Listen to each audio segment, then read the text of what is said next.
What are you doing? Oh, I'm just training for the gay games. The gay games? Oh, is that what they're calling a U.S. women's national team soccer match these days? No, silly, the gay games are a sports and cultural event that bring queer and trans athletes from around the world together. Originally called the Gay Olympics, the Gay Games were started in San Francisco in 1982 by Tom Waddle, with the goal of promoting the spirit of inclusion and participation among the sports community and allowing members of the LGBTQ community to reach their personal best. Waddle, an Olympic athlete, wanted to recreate the power that the Olympics had in bringing people from all over the world together through sports, regardless of their different backgrounds. As of today, there have been 10 gay games, featuring over 36 sports that draw people from over 50 countries around the world. Phew! Now that I'm done, let's go learn about the history. I'm Alexis Arrington, and welcome to Everyone's Gay, a look into queer history.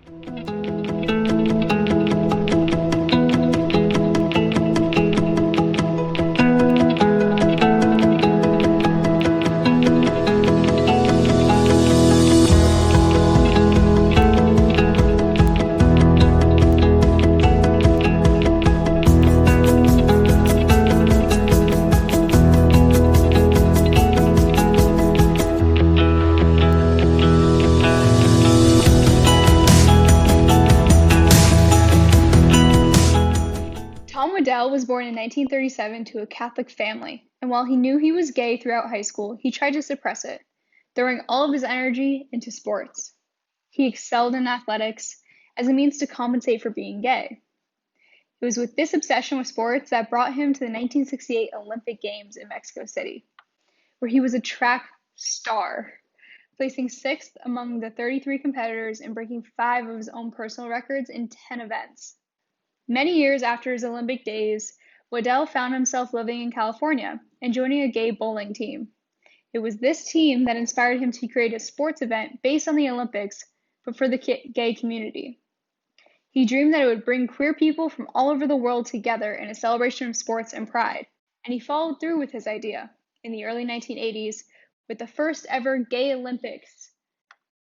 Despite the U.S. Olympic Committee never previously having an issue when other groups had used the word Olympics in their name, they sued Waddell's organization over the use, arguing that allowing a gay Olympics would injure the image of the United States Olympic Committee.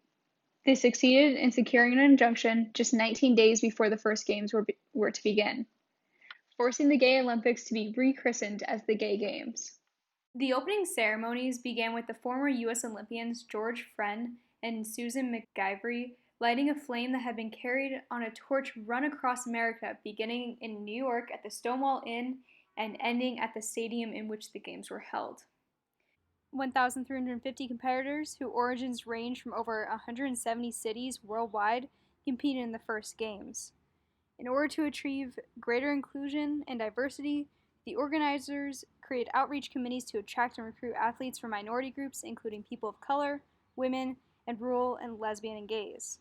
Because Waddell disliked the nationalism of the major sporting events like the Olympics, participants in the first games represented their cities rather than countries. It was the beginning of something truly amazing in the world of sports and arts, as it promoted inclusion and freedom to express your sexuality as an out and proud sports person, something that historically has been suppressed in the sports world. In addition to being a leading voice in the inclusivity of sports, the Gay Games were also a display of strength amidst the AIDS crisis. Having been founded at the beginning of the AIDS crisis, the Games became an important opportunity for the LGBT community to celebrate life and promote acceptance. Volunteers of the Games provided safe sex materials and condoms to educate the public. The Games, especially the ones held in the 1980s, showed the world that people with AIDS were not bound by their disease and could live their lives and excel in sports and in their community. The Gay Games proved to be a great success, most likely because they emphasized sportsmanship, personal achievement, and the inclusiveness to a far greater degree than the actual Olympics did. They retain similarities with the Olympic Games, including the Gay Games flame, which is lit at the opening ceremony. But there is also stark differences from the Olympic Games, as the Gay Games are open to any and all that wish to participate without regard to sexual orientation, and there are no qualifying standards. Competitors come from all over the world including countries where homosexuality remains illegal and hidden. Since the creation of the gay games, they've been held in cities throughout the world, including San Francisco, Vancouver, New York, Amsterdam, Sydney, Chicago, Cologne, Cleveland, and Paris. The next games in 2022 will be held in Hong Kong. Throughout these games, the opening ceremonies have been a spectacular showing of pride, bringing together people, both athletes and spectators. Check out the coverage from the 2014 games right now. Led by the team from San Francisco, athletes from near and far paraded into Quicken Loans Arena tonight to kick off Gay Games 2014. A rousing welcome for Russia, Israel, Mexico. The world is represented in Cleveland tonight, and the participants from around the world say Cleveland is treating them well. It took an hour for all of the participants to take their places in the arena, with family and friends who came with them, and with strangers who came to show their support for the game. Not only was the 2014 Cleveland ceremony filled with electric energy described in the newscast, but it also had a pretty famous speaker open the ceremonies. Hello, everybody. Welcome to the 2014 Gay Games, and to the thousands of athletes, coaches, family, and spectators from around the world, welcome to Ohio and the United States of America. Since 1982, the Gay Games have given lesbian, gay, bisexual, and transgender athletes and supporters around the world a chance to come together to compete, celebrate, and inspire others. It's been remarkable to see the Games thrive over the years. We've also seen America change in that time. Even since 2006, when the Games were last held in the United States, in my hometown of Chicago. We've come a long way in our commitment to the equal rights of LGBT people here and around the world. I'm proud of my administration's record and of the citizens who've helped to push for justice. And I know some of you have come from places where it requires courage, even defiance, to come out, sometimes at great personal risk. You should know that the United States stands with you and for your human rights, just as our athletes stand with you on the field at these games. After all, the very idea of America is that no matter who you are, what you look like, where you come from, or who you love, you can make it if you try. That's who we are. That's who we should continually strive to be. But we're also a country that loves competition, so let's get these games underway. Good luck to the athletes. Have a great time in Cleveland and Akron, and go Team USA. Pretty cool, right? Now let's take a look at the 1994 games that were held in June in New York City, in order to coincide with the 25th anniversary of the Stonewall riots, which represent the start of the modern LGBT movement in the United States, and which we will certainly have an episode on in a few weeks. These games overtook the Olympics in size, with 10,864 athletes competing in the gay games that year. This compares to 9,356 participants at the Barcelona Olympics in 1992, and the 10,318 participants in Atlanta in 1996. Not only were the 1994 Olympics special in terms of how many people they attracted, they were also special because I was able to sit down with two athletes that competed in the games. I am proud to turn the camera over to Barb, Neal, and Sarah Davis to help tell this amazing story. Okay, well, I'm Barb, Neal, and this is my wife, Sarah Davis. We've been together since dirt was invented, and 37 years. 37 years. And when did you compete in the gay games? Yeah, the first one we went to was in 1994. Okay. It was in New York City. Mm-hmm. And we played on a hockey team based out of DC because we had lived most of our adult life in DC and there. And so, a team was kind of cobbed together, and they said, "Do you want to be on the team?" We're like, "Heck yeah!" And so that we did, and I also that year I also did martial arts. First of all, wow. Sarah, we were remembering the name of our team was the Mighty Dykes, and we thought we were so damn clever. And Sarah's like, "Yeah, there were like 3 Mighty Dykes teams." At least 2 of the teams, but I think there were 3. Teams. Yeah. Mighty Dykes.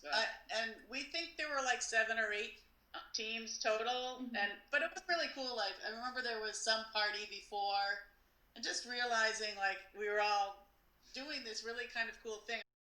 Yeah, Yeah, I mean, it was really exciting to be able to play hockey with all gay team, and then I just remember it was the 25th anniversary of Stonewall. That's why it was in New York, and so just seeing all the rainbow flags in so many of the stores, just that was really different and really cool. Ceremonies were at Columbia University, and they were so there were like 1,000. It 10,000, was yeah. into that stadium and think, oh my God, I'm marked. I mean, this is ridiculous. It's me. But to have that experience and to walk in and go, cool, we're part of something really big. It was really nice. It was really neat. I did the next one too in Amsterdam, playing soccer, and that was almost more fun because Amsterdam's a fun city, and it was smaller, so it was like all gay. Where in New York, it's so huge. You noticed gay people, but there's how many million people live in New York, Right. and so in Amsterdam, it was like gay city. And that was real. And, being in Amsterdam is a blast anyway. So that was almost more special just because of we took over the city. But soccer, the thing that was amazing with that, again, I had kind of fallen onto this team, and there was this quickly put together gay soccer competition, and we ended up winning it. And so then we're like, well, then. And we had just kind of cobbed ourselves together. We didn't know each other from Adam, and then we ended up winning the tournament. And then we're like, well, we got to go to the gay games. And none of us had any money. We're like, we've got to come up with the money. And we did all this fundraising, and we raised money, and we all went and had a blast. Gals from Germany joined us, and at the end, we didn't do very well, but it was a really fun time. Wow. We forgot the punchline. We actually won a medal in hockey. Really? We only have one, even though both of us were on the team, because a friend of ours is a curator of gay history at Cornell, and she's like, Barb, I want you to collect everything, and can I put it in the collection? One of the other medal is in the collection, and some of the pamphlets and brochures and written stuff. We just saved some stuff and a few pictures, that kind of thing. We didn't think of it as being historical, but now it really is, and gay rights have gone so far. I remember driving up with a hockey teammate. We were going to go play a game.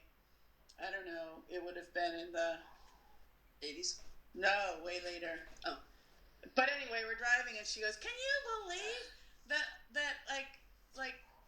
60% of Americans don't believe that there should be gay marriage? And I said, I can't believe 40% think there should be. We didn't grow up in the 50s where it was really repressed, but it blows my mind that we were able to get married as quickly as we did, really. So why do you think the gay games as a concept is so important and crucial to the community? Well, yeah, I mean, for that time, I don't know what it's like now, but back then it was still a new idea to walk down the street holding hands or to be that out.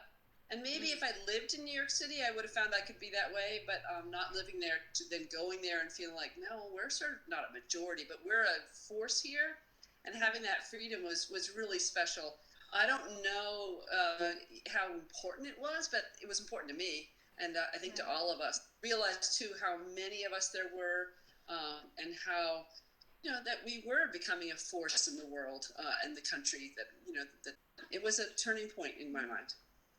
Thank you so much for sitting down and sharing your story with us. The gay games were pioneers in the world of sports, creating an environment that any and all could be accepted and appreciated for their talent, regardless of their sexual orientation or gender expression. They changed the world by challenging sports bodies, media, and governments to create more opportunities for athletes, regardless of gender, age, ability, or physical challenge. Some notable examples of where the gay games leads the sports world are in areas such as creating a breakthrough transgender inclusion policy that the Olympics and others now follow, great expansion in women's sports, where the gay games were the first to offer multiple wrestling weight classes for women 10 years before the Olympic Games did, welcoming of participants with HIV and AIDS who regularly achieved their personal best, anti-doping policies that enabled athletes on medication to participate in the gay games, addressing the needs of both younger and older participants with multiple age-based categories in more than 14 different sports. Tom Waddle was diagnosed with AIDS in 1985, just 3 years after the first gay games took place. He was able to see the enormous success of the second gay games in 1986 and even participated in it, winning a gold medal in the javelin event. After his death, the Federation of the Gay Games named the highest honor the Tom Waddle Award, and it goes to 2 individuals. To be nominated, a person must inspire pride through leadership and excellence in sports, culture, and volunteerism, devote their energies to the success of the gay games and/or related activities without regard for personal gain, participate at their personal best, and personify standards of commitment, selflessness, and love of humanity.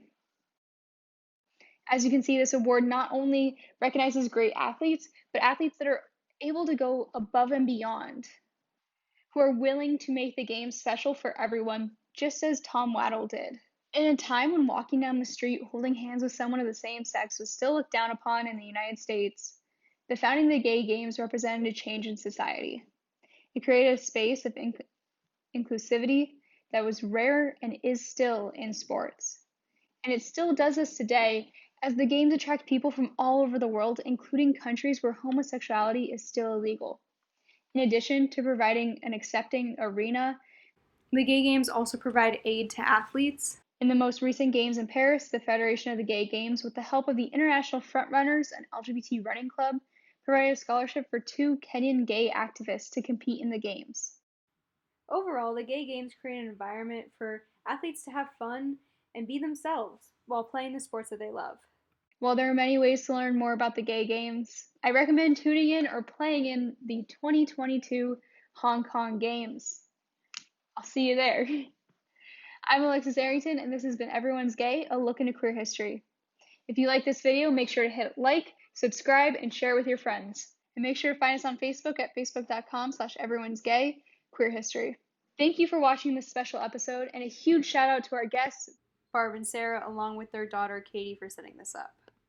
This has been Everyone's Gay, a look into queer history. I'm Alexis Arrington, and we'll see you next week.